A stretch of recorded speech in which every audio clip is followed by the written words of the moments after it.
Estamos lendo o livro de Gênesis. Vamos começar agora o capítulo 38. Nesse tempo, Judá desceu de entre seus irmãos e entrou na casa de um adulamita que se chamava Hira. E viu Judá ali a filha de um cananeu que se chamava Suá.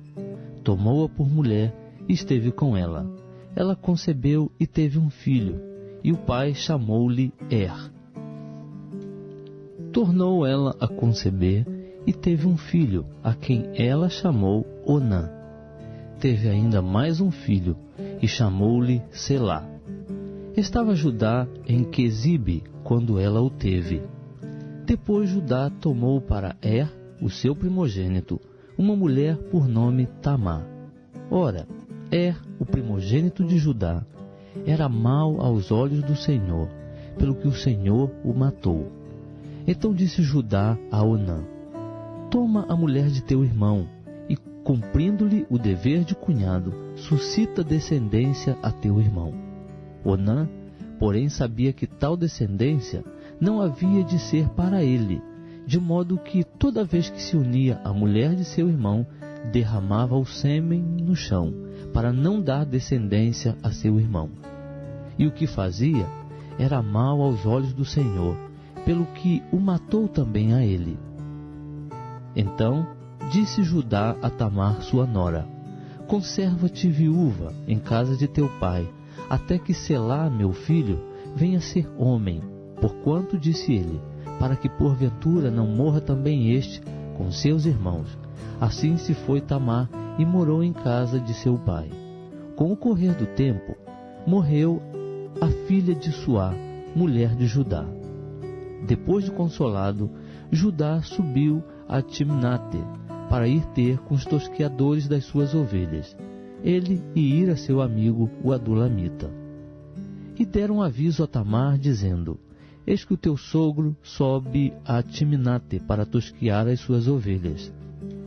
Então ela se despiu dos vestidos da sua viuvez e se cobriu com um véu, e assim, envolvida, sentou-se à porta de Enaim, que está no caminho de Timnate, porque via que Selá já era homem, e ela lhe não fora dada por mulher.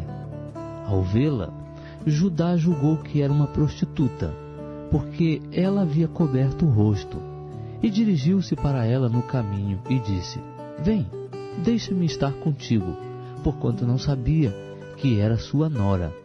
Perguntou-lhe ela: Que me darás para estares comigo? Respondeu ele: Eu te enviarei um cabrito do rebanho.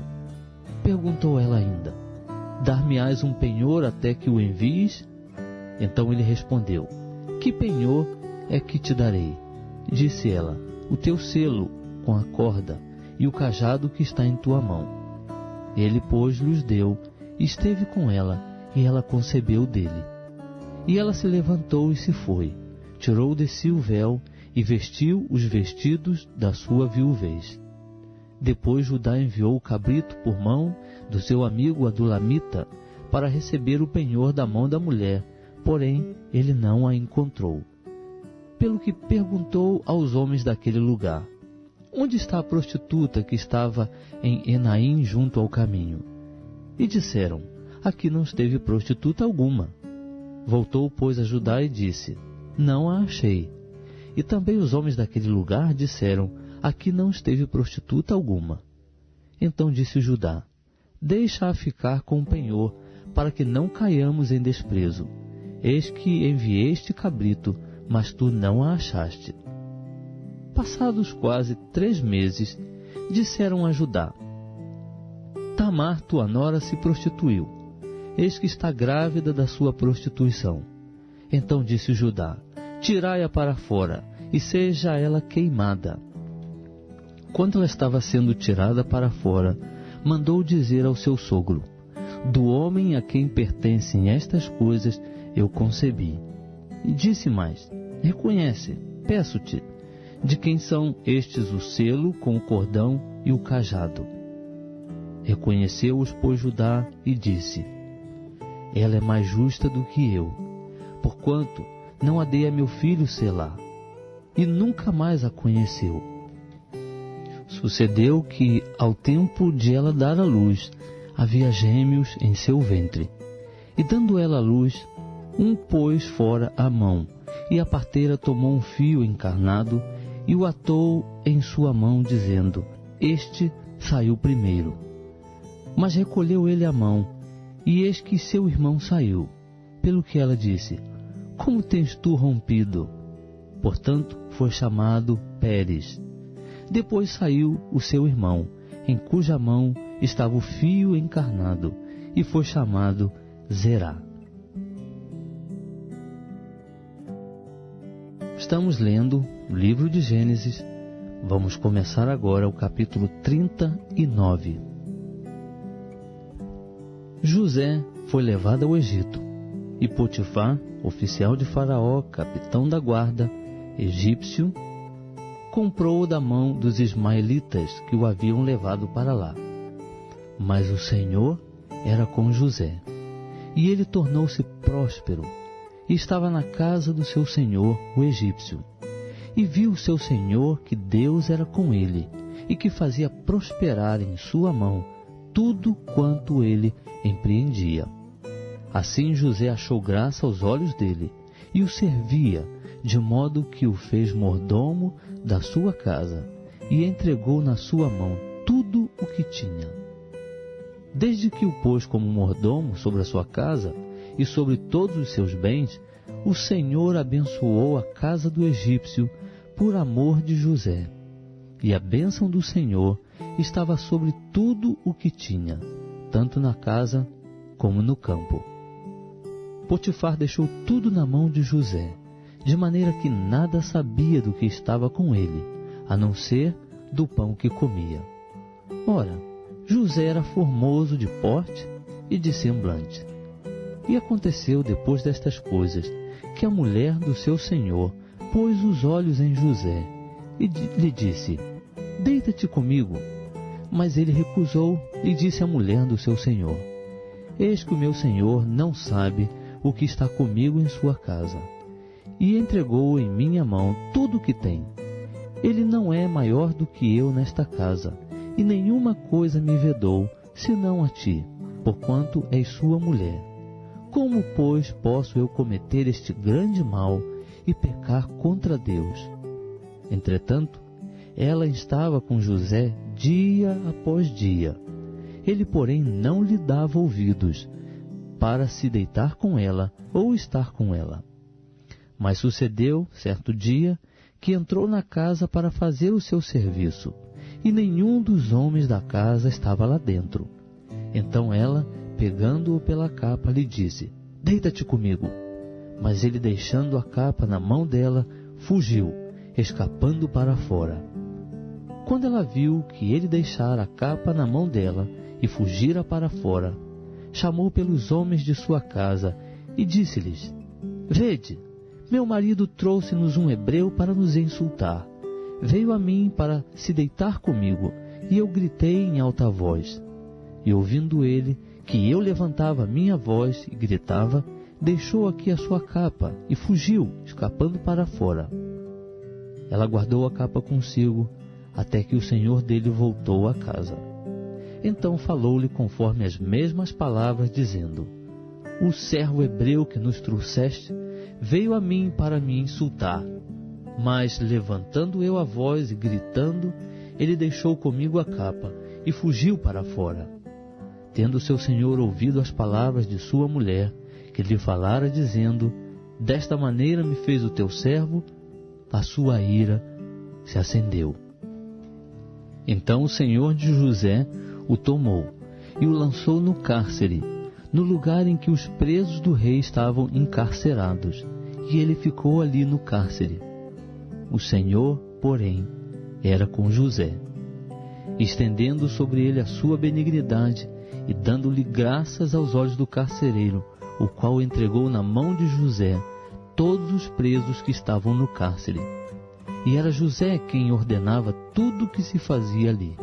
E o carcereiro não tinha cuidado de coisa alguma que estava na mão de José, porquanto o Senhor era com ele, fazendo prosperar tudo quanto ele empreendia. Estamos lendo o livro de Gênesis. Vamos começar agora o capítulo 40. Depois destas coisas, o copeiro do rei do Egito e o seu padeiro ofenderam o seu senhor, o rei do Egito. Pelo que se indignou o faraó contra os seus 2 oficiais, contra o copeiro Mó e contra o padeiro Mó, e mandou detê-los na casa do capitão da guarda, no cárcere onde José estava preso. E o capitão da guarda pô-los a cargo de José, que os servia.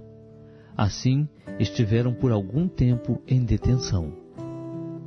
Ora, tiveram ambos um sonho, cada um seu sonho na mesma noite, cada um conforme a interpretação do seu sonho, o copeiro e o padeiro do rei do Egito, que se achavam presos no cárcere.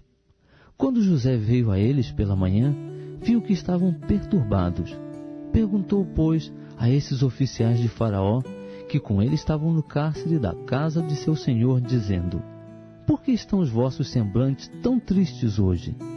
Responderam-lhe: Tivemos um sonho, e ninguém há que o interprete. Pelo que lhes disse José: Porventura não pertencem a Deus as interpretações? Contai-me, peço-vos. Então contou o copeiro Mó o seu sonho a José, dizendo-lhe: Eis que em meu sonho havia uma vide diante de mim, e na vide 3 sarmentos. E tendo a vide brotado, saíam as suas flores, e os seus cachos produziam uvas maduras. O copo de Faraó estava na minha mão, e tomando as uvas, eu as espremia no copo de Faraó, e entregava o copo na mão de Faraó. Então disse-lhe José: Esta é a sua interpretação. Os 3 sarmentos são 3 dias. Dentro de 3 dias, Faraó levantará a tua cabeça, e te restaurará ao teu cargo, e darás o copo de Faraó na sua mão, conforme o costume antigo, quando eras seu copeiro. Mas lembra-te de mim quando te for bem. Usa, peço-te, de compaixão para comigo, e faze menção de mim a Faraó, e tira-me desta casa. Porque, na verdade, fui roubado da terra dos hebreus, e aqui também nada tenho feito para que me pusessem na masmorra. Quando o padeiro Mó viu que a interpretação era boa, disse a José: Eu também sonhei, e eis que 3 cestos de pão branco estavam sobre a minha cabeça, e no cesto mais alto havia para Faraó manjares de todas as qualidades que fazem os padeiros, e as aves os comiam do cesto que estavam sobre a minha cabeça. Então respondeu José: Esta é a interpretação do sonho. Os 3 cestos são 3 dias. Dentro de 3 dias tirará Faraó a tua cabeça, e te pendurará no madeiro, e as aves comerão a tua carne de sobre ti. E aconteceu ao 3º dia, o dia natalício de Faraó, que este deu um banquete a todos os seus servos, e levantou a cabeça do copeiro Mó, e a cabeça do padeiro Mó no meio dos seus servos, e restaurou o copeiro Mó ao seu cargo de copeiro, e este deu o copo na mão de Faraó. Mas ao padeiro Mó enforcou, como José lhe havia interpretado. O copeiro Mó, porém, não se lembrou de José, antes se esqueceu dele.